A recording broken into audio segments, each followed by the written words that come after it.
Katherine Fletcher. Thank you very much, Madam Deputy Speaker, and may I say how grateful I am to the Speaker for granting this important debate and for the Minister responding. The topic is about a train station called Midge Hall, which is to the west of Leyland. It was a much-loved local service, and unfortunately, during the beaching cuts, it was designated to be closed. What happens now is that the people of West Leyland have a situation where a train comes along to Midge Hall station, it stops, they peer out at a platform that they cannot get off and cannot get on. And to describe this as a nonsense, I think the people of Leyland and the broader communities of South Ribble have said to me on many occasions they agree. So let me examine, with the House's permission, why I am trying to fix this situation. Midge Hall was originally closed back in the 60s. It sits on a line that goes directly between Preston and Liverpool. At the time, I wasn't around on this planet to understand the rationale, but subsequent to that, there has been a significant development of a trading estate, not too far a walk from the station itself. And there is also, very recently, a wonderful brownfield development of homes and houses going onto the old Leyland test track, where the HGVs used to be whizzed around in circles. So, Madam Deputy Speaker, you can imagine the size of it. Houses are being built there. The ultimate plan is to have up to 2,000 people living there within a very short walk from the train station of Midge Hall. So let me return back to the Midge Hall train station. Why does the train stop? Do passengers peer out at a platform that they can only dream of using and then carry on? It's because the line switches to single track, so the train has to stop there to exchange a safety token. This means that there is already dwell time at the station, the trains are already stopping, and really what we are looking for here is the opportunity for the investment to deliver new station platform access and buildings. There's precedent here, Madam Deputy Speaker. Recently, near Liverpool, a train station of a similar age and ilk was reopened and connected to the Merseyrail network, and the station works cost approximately £13 million. So even with some cost inflation, thanks to Vladimir Putin's war in Ukraine, we are not talking about an unachievable amount of money to allow passengers to get on and off a train where it already stops to exchange a token.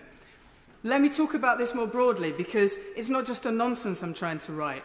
There are businesses within walking distance that are not served well by public transport at the moment, and approximately a kilometre south to the site, in easy access of an active travel, walking and cycleway, the government currently has a planning application in to build a third prison at Alnes-Walton. That prison is currently that decision is currently with the planning inspector, because extraordinarily the planning inspector reopened the planning inquiry just to focus on the issues of transport and infrastructure and the servicing of the new prison. And I would politely suggest to the Minister and members of the government in the MOJ that reopening Midge Hall Station will provide an important utility to address some of the issues that are being considered by the Planning Inspectorate, given its proximity to this new development site. But that's not all. I am a Conservative, I'm a realist, I understand that we need to use taxpayers' money well. And it's not just the existing train and existing platform that will be used. There is an opportunity to make this Preston to Liverpool train service zing even more. Because, as the Minister well knows, he's a dedicated and passionate advocate of the railways.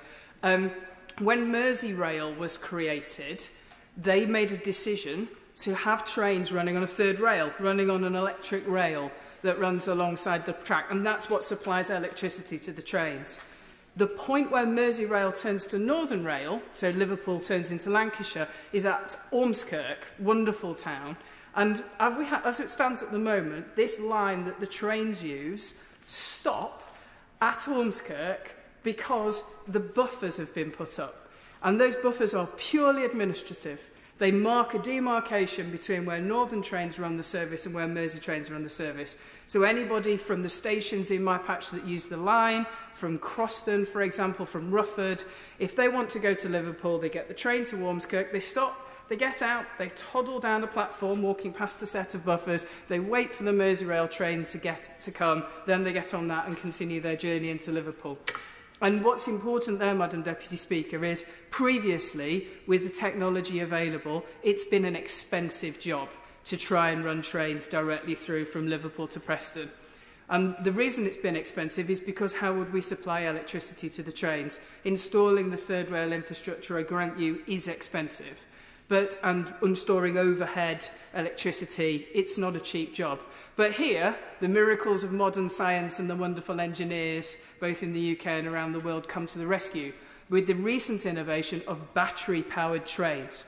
Now, Merseyrail are already starting to run battery-powered trains to solve problems like this, where the third rail ends, they continue their journey on standard rail with no additional electricity needed. They go to their station, they come back, they pick the third rail up, they pick the charge up, and they carry on. And it's my proposal to this House and the Minister that removing the buffers at Ormskirk and installing battery trains on that line both improves the service, allowing for a direct connection from Leyland, Lostock Hall, Preston, Croston, Rufford, Ormskirk and stations beyond to go to Preston directly or to go to Liverpool directly, but that this innovation will improve the usage of the line, further making the case for Midge Hall to have greater footfall to allow people to get that train.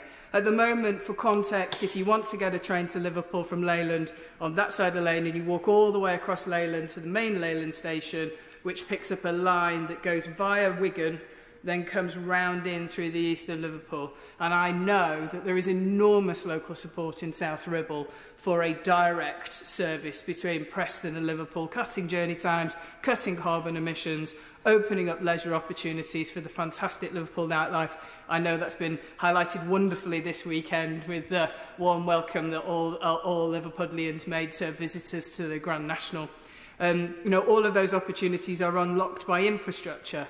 And Madam Deputy Speaker, I'm sure you're fully aware, the Northern Powerhouse, which is a passion of many of us in this chamber, not you least, is an idea to grow economics of the north of England by agglomeration economics, i.e. in part, better joining up communities creates a larger spread which allows for economic growth, and infrastructure is that tool that connects those communities up to deliver economic growth and deliver a northern powerhouse.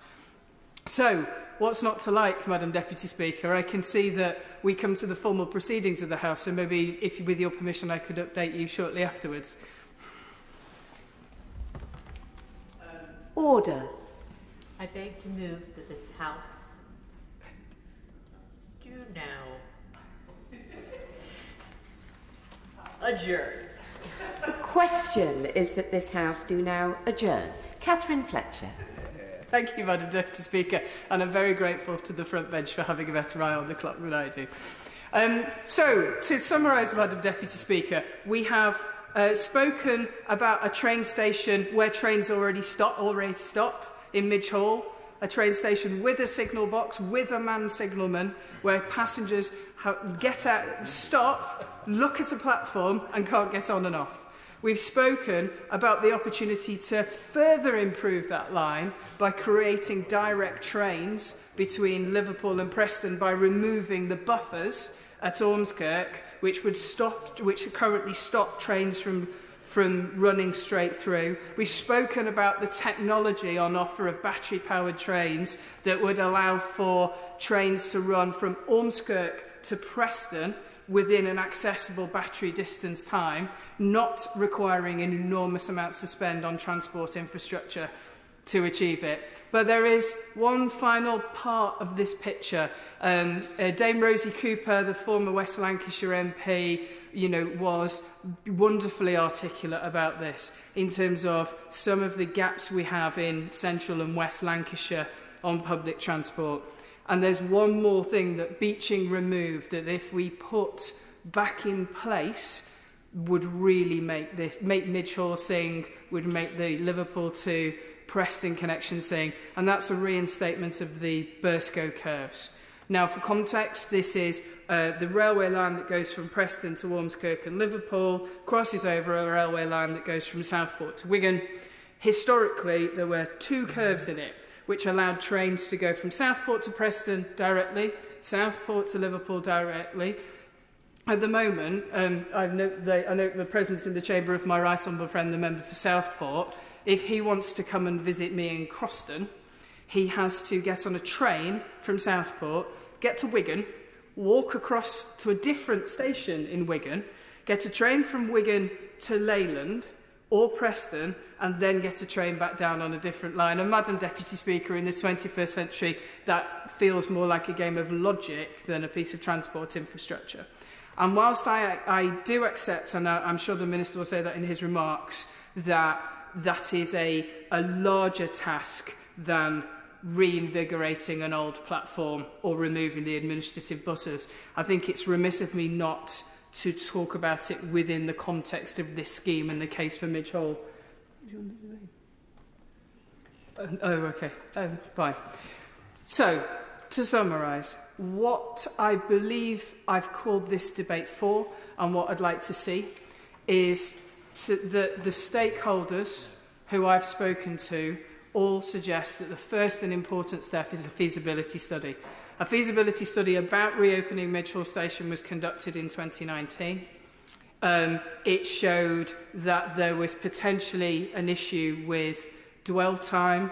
However, and thanks to this Conservative government, we have replaced the hated Pacer trains, which took a long time to stop and a long time to start. And I think there's a case for looking again at the opportunities to reopen the station and not affect the timetabling. In fact, most recently I was with Network Rail executives at the Midge Hall site on Friday, and there was no objections in principle to the scheme, and they could see how well supported that railway was. 2 carriages absolutely packed heading down. I believe it was probably to Ladies' Day at the Grand National. So, we need a feasibility study, and will the Minister consider doing that? Will the Minister consider finding the funding to open Midge Hall and support us to do it? Will the Minister help me work with both Northern Rail and Merseyrail to get rid of the buffers at Ormskirk and to introduce a battery train service that really reinvigorates that line and the broader region? And does the Minister consider the feasibility of reopening the Burscough curves whilst separate from the 2 issues that I've talked about today, an important part of improving rail infrastructure across the Western Central Lancashire? Very much, Madam Deputy Speaker. Damien Moore.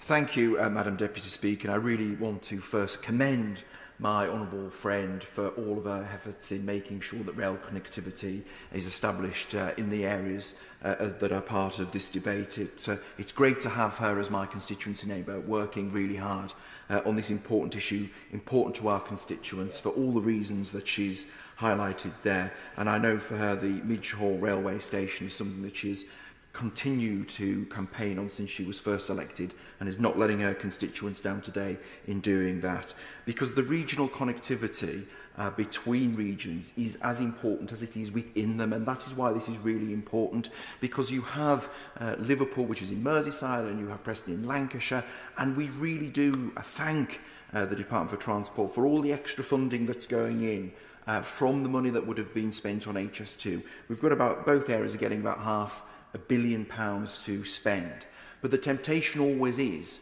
to spend them within their own area. Correct. But the problem is the connectivity between the areas is important. It's important because of all of the economic activity which goes on between those areas, and it should be further enhanced by people being able to get there by a very easy train journey, not a very complicated train journey, because they are less likely to do it. It is also important because we do have an education triangle, if you like, around that area, where the people living within it find it hard to get around it because there are universities at both ends of this. which makes it important for education because people should be able to get to those places very easily. And certainly if you're living in the middle of that and have to get to one of those mainline stations, it's incredibly difficult. And so train journeys are not forthcoming. People are using car journeys, which is incredibly a retrograde step when we think about carbon footprints. We are really working at this, and we've got to say that there are huge stakeholders in this, from all of our businesses and the education sector, between my honourable friend, myself, and others, and Opster, which is one of the rail passengers forums, has continued there to support both of our efforts in the connection, which is incredibly important to our constituents. And as I've said, I do thank the Department for Transport for all of their efforts in making sure that we prioritise regional connectivity. But again, as I said at the start, it's between the regions that might need that ministerial steer, because the communities that are affected in those areas don't really look at who is their political representative when they think about their journey to work, their journey to their college, their journey to university. They just know it's difficult and they want somebody to step in and resolve the problem.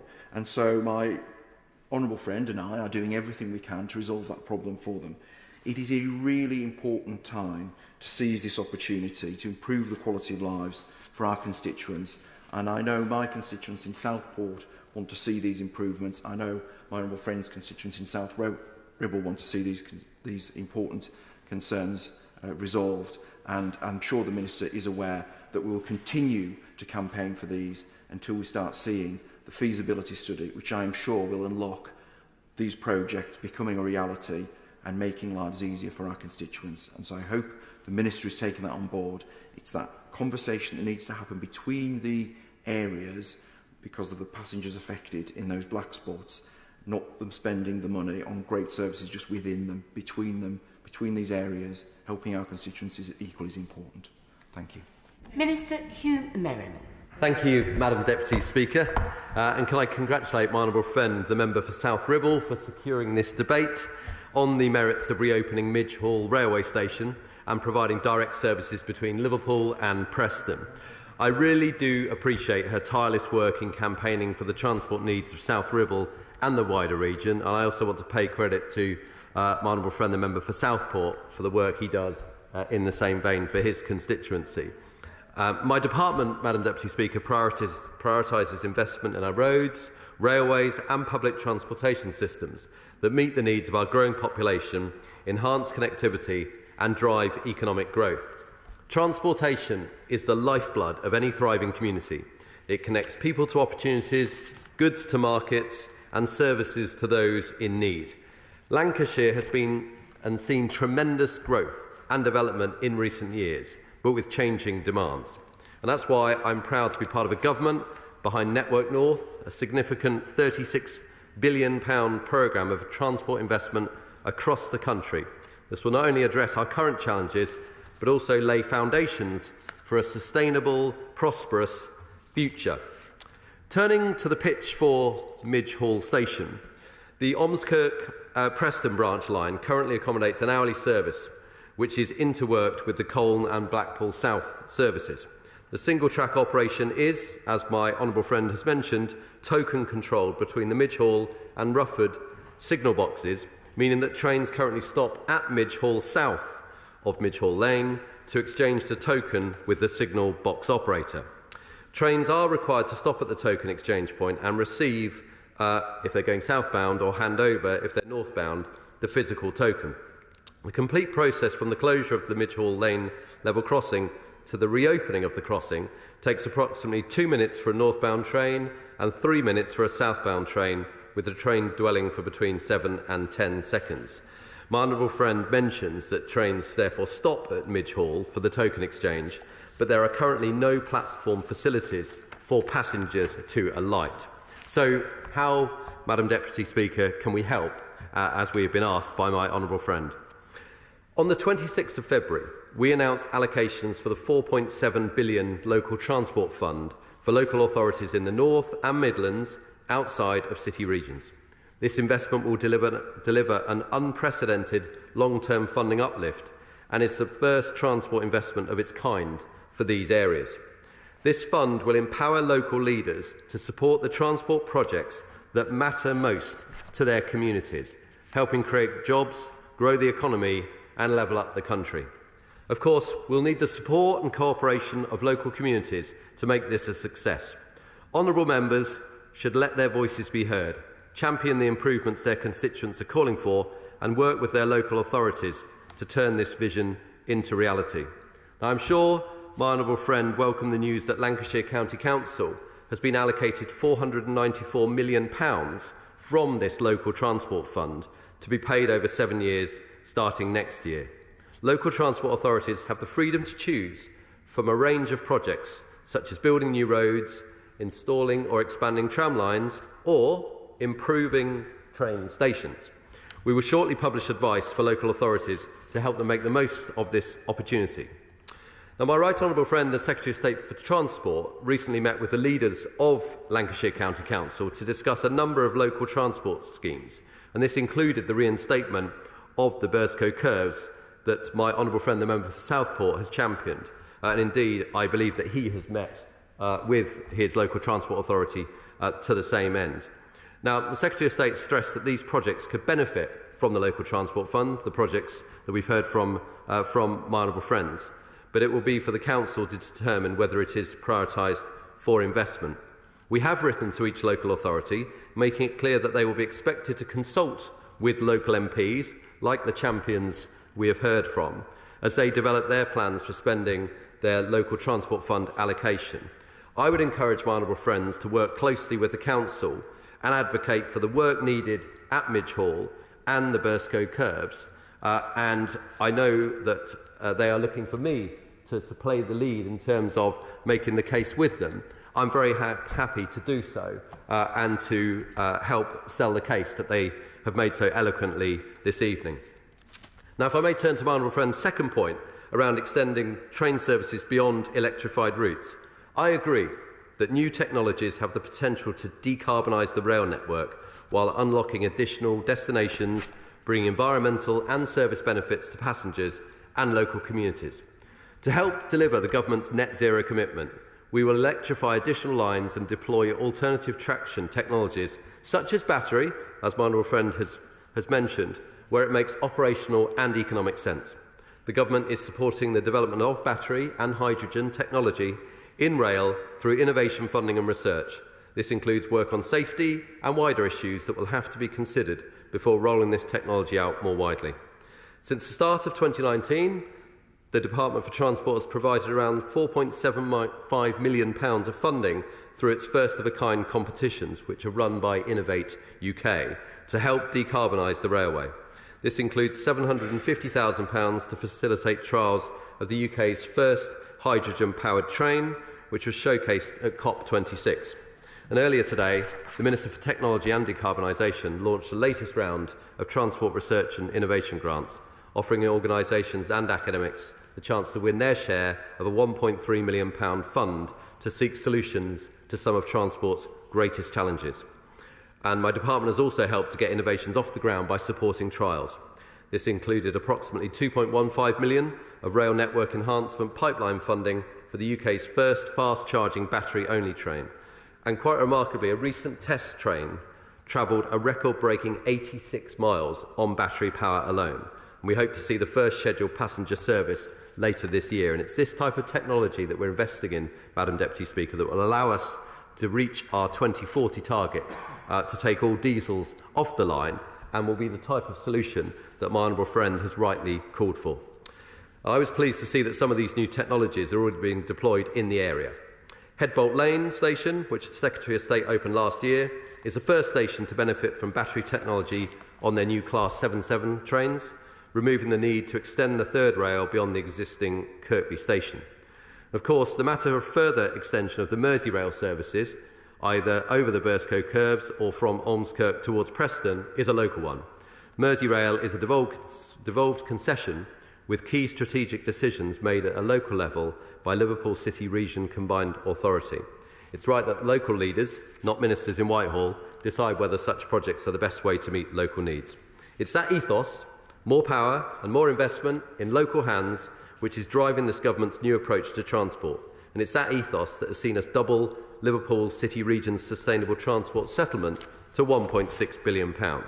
So I'd like to close by thanking my honourable friend, the member for South Ribble, and also my honourable friend, the member for Southport. I'd like to thank my honourable friend, the member for South Ribble in particular, for securing the debate, and I want to assure both of my honourable friends that I take their points on board on local public transport needs. This fund is made available, which includes for business cases, for projects, as we've heard, championed this evening. I want to see those projects being invested in. So I have great hope and optimism that we can assist with my honourable friends with their campaigns.